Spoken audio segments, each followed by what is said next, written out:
ಎಲ್ಲರಿಗೂ ನಮಸ್ಕಾರ. ಮತ್ತೊಂದು ವಿಡಿಯೋಗೆ ಸ್ವಾಗತ. ಬಿಗ್ ಬಾಸ್ ಸೀಸನ್ 11 52ನೇ ದಿನ ನಾಮಿನೇಷನ್ಸ್ ಬಗ್ಗೆ ಒಂದು ಪ್ರೋಮೋ ರಿಲೀಸ್ ಆಗಿದೆ. ಆ ಪ್ರೋಮೋ ಬಗ್ಗೆ ಮಾತಾಡೋಣ, ಒಂದು ಪ್ರೋಮೋ ರಿವ್ಯೂ ಮಾಡೋಣ. ಮುಖ್ಯವಾಗಿ ಈ ಪ್ರೋಮೋದಲ್ಲಿ ನಮ್ಮ ಹನುಮಂತ್ ಅವರು ಧರ್ಮನ ಮತ್ತು ಐಶ್ವರ್ಯನ ನಾಮಿನೇಟ್ ಮಾಡ್ತಾರೆ. ಅದಾದ್ಮೇಲೆ ನಮ್ಮ ಭವ್ಯಗೌಡ ಅವರು ಡೈರೆಕ್ಟ್ ನಾಮಿನೇಟ್ ಆಗಿ ಹನುಮಂತ್ ಅವ್ರನ್ನ ಚಾಯ್ಸ್ ಮಾಡ್ತಾರೆ. ನನಗೊಂದು ಅನ್ಸುತ್ತೆ, ಈ 4 ವೀಕ್ ಲಾಸ್ಟ್ 4 ವೀಕ್ ನೋಡಿದಾಗ ಕಳಪೆಗಾಗ್ಲಿ ಇಲ್ಲ ಡೈರೆಕ್ಟ್ ನಾಮಿನೇಷನ್ ಮಾಡಕ್ಕಾಗ್ಲಿ 4 ಹೆಸರು ಕಾಣ್ತವೆ.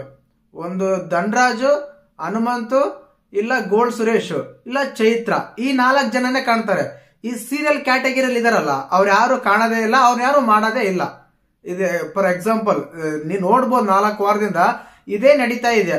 ಹನುಮಂತನ ಯಾರು ಟಚ್ ಮಾಡಿರ್ಲಿಲ್ಲ, ಈ ವಾರ ನಮ್ಮ ಭವ್ಯಗೌಡ ಅವರು ಟಾರ್ಗೆಟ್ ಮಾಡಿದ್ರು ಅನಿಸ್ತಾ ಇದೆ. ಆಕ್ಚುಲಿ ಅವ್ರು ಕೊಟ್ಟಿರೋ ರೀಸನ್ಸ್ ಆಗ್ಲಿ, ನೋಡಿದಾಗ ಅವ್ರು ಮಾತಾಡೋ ರೀತಿ ಆಗ್ಲಿ, ಮತ್ತೆ ಹನುಮಂತ್ ಅವರು ನಾಮಿನೇಟ್ ಮಾಡಿದಾಗ ಧರ್ಮವನ್ನ ಐಶ್ವರ್ಯವನ್ನ ಯಾವ ರೀತಿ ರೀಸನ್ಸ್ ಕೊಟ್ರು, ನಮ್ಮ ಭವ್ಯಗೌಡರು ಹನುಮಂತ್ ಅವ್ರನ್ನ ನಾಮಿನೇಟ್ ಮಾಡ್ಬೇಕಾದ್ರೆ ಯಾವ ರೀಸನ್ಸ್ ಕೊಟ್ರಿ ಅಂತೆಲ್ಲ ಮಾತಾಡೋಣ. ದಯವಿಟ್ಟು ಚಾನಲ್ ಯಾರನ್ನ ಹೊಸ ನೋಡ್ತಾ ಇದ್ರೆ ಮಿಸ್ ಮಾಡ್ದಾನೆ ಸಬ್ಸ್ಕ್ರೈಬ್ ಮಾಡಿ, ಲೈಕ್ ಮಾಡಿ, ಶೇರ್ ಮಾಡಿ. ನೋಡಿ, ಪ್ರೋಮೋ ಶುರುವಾಗದೆ ನಮ್ಮ ಹನುಮಂತ್ ಅವರು ಗೋಲ್ಡ್ ಸುರೇಶ್ ಅವ್ರಿಗೆ ಮಾವ ಹೇಗಿದ್ಯಾ ಅಂತೇಳಿ ಜಲಕ್ ಕೊಡ್ತಾರೆ. ಸುಮ್ನೆ ಕುತ್ಕೊಳ್ಳೋ ಮಾವ, ನಿನ್ ಕರೆಯಂಗಿಲ್ಲ ನಾನು ಅಂತೇಳಿ ಜಲಕ್ ಕೊಟ್ಟು ಐಶ್ವರ್ಯ ಮತ್ತು ಧರ್ಮ ಅವ್ರನ್ನ ಕರೀತಾರೆ ನಾಮಿನೇಟ್ ಮಾಡಕ್ಕೆ.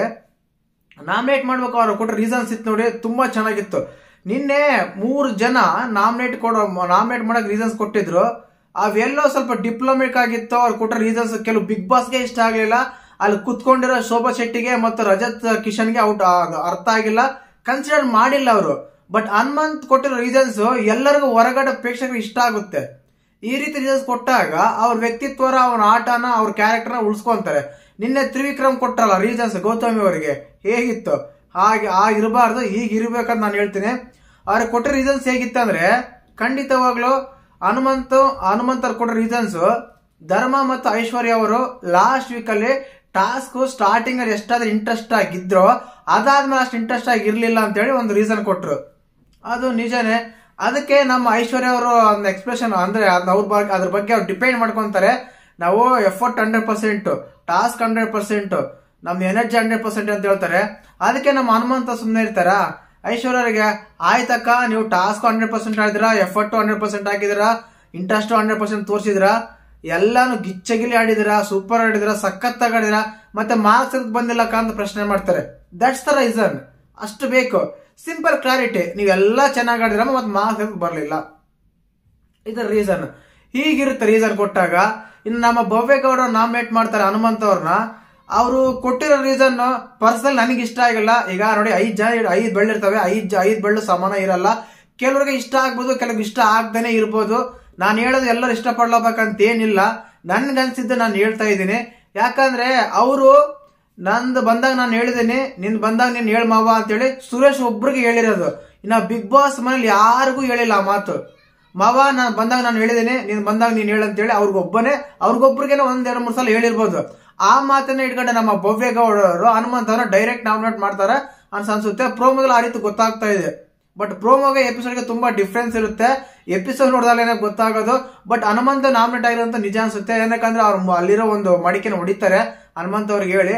ಅದು ಕ್ಯಾಪ್ಟನ್ ಡಿಸಿಷನ್ ಆಗಿರುತ್ತೆ. ಈ ವಾರ ಕ್ಯಾಪ್ಟನ್ ಭವ್ಯಗೌಡ ಆಗಿರೋ ಕಾರಣದಿಂದ ಅವ್ರನ್ನ ಡೈರೆಕ್ಟ್ ನಾಮಿನೇಟ್ ಮಾಡಿರಬಹುದು. ಇಲ್ಲಿ ಕಾರಣ ಏನಂದ್ರೆ ನೋಡಿ, ಅಲ್ಲಿ ಏನಾಗುತ್ತೆ ಅಂದ್ರೆ ಇವ್ರಾದ್ರೆ easy choice, easy target. Dhanraj ಆಗ್ಲಿ, ಹನುಮಂತ್ ಆಗ್ಲಿ, ಗೋಲ್ಡ್ ಸುರೇಶ್ ಆಗ್ಲಿ, ಚೈತ್ರ ಆಗ್ಲಿ, ಈ ಸೀರಿಯಲ್ ಕ್ಯಾಟಗಿರಿ ಇದಾರಲ್ಲ, ಅವ್ರವ್ರು ಇದಾರಲ್ಲ, ಅವ್ರನ್ನ ಯಾರು ಇಷ್ಟುವರೆಗೂ ನಾನು ನೋಡೇ ಇಲ್ಲ ಡೈರೆಕ್ಟ್ ನಾಮಿನೇಟ್ ಮಾಡಿರೋದು. ಆದ ಕಾರಣ ಈಸಿ ಟಾರ್ಗೆಟ್ ಅನಿಸ್ತು. ಮತ್ತೆ ಭವ್ಯಗೌಡ ಕೊಟ್ಟಿರೋ ರೀಸನ್ಸ್ ನಿಮ್ಗೆ ಏನಾದ್ರು ಇಷ್ಟ ಆಯ್ತು ಅಂತ ಕಮೆಂಟ್ ಮಾಡಿ. ಹನುಮಂತನ ಇಲ್ಲಿ ಅವ್ರ ಒಳಗಡೆ ಯಾವ್ದೇ ಏನೇ ಇರ್ಲಿ, ಬಟ್ ಹೊರಗಡೆ ಹನುಮಂತ್ ಅವ್ರಿಗೆ ಸ್ವಲ್ಪ ಫ್ಯಾನ್ಸ್ ಅಂದ್ರೆ ಇನ್ನೋಸೆಂಟ್ ಹಾಗೆ ಸ್ವಲ್ಪ ಫ್ಯಾನ್ಸ್ ತುಂಬಾ ಜನ ಇದ್ದಾರೆ. ಅವ್ರನ್ನ ಸ್ವಲ್ಪ ಎದುರಾಕೊಂಡ್ರೆ ಕಷ್ಟ ಆಗುತ್ತೆ ಒಳಗಡೆ ಇರೋರಿಗೆ ಅನ್ಸುತ್ತೆ. ನನಗೆ ಆ ರೀತಿ ಖಂಡಿತವಾಗ್ಲೂ ಭವ್ಯಗೌಡ ಅವರ ರೀಸನ್ಸ್ ಇನ್ನೂ ಸ್ವಲ್ಪ ಸ್ಟ್ರಾಂಗ್ ಆಗಿದ್ರೆ ಚೆನ್ನಾಗಿತ್ತು ಅಂತ ಅನಿಸ್ತಾ ಇತ್ತು. ಮತ್ತೆ ನಿಮಗೆ ಪ್ರೋಮೋ ನೋಡಿದಾಗ ಏನ್ ಅನ್ಸ್ತಂತೆ ಎಲ್ಲ ಕಮೆಂಟ್ ಮಾಡಿ. ಹಾಗೇನೆ ವಿಡಿಯೋ ಇಷ್ಟ ಆಯ್ತು ಲೈಕ್ ಮಾಡಿ, ಶೇರ್ ಮಾಡಿ, ಸಬ್ಸ್ಕ್ರೈಬ್ ಮಾಡಿ. ಜೈ ಹಿಂದ್, ಜೈ ಕರ್ನಾಟಕ ಮಾತೆ.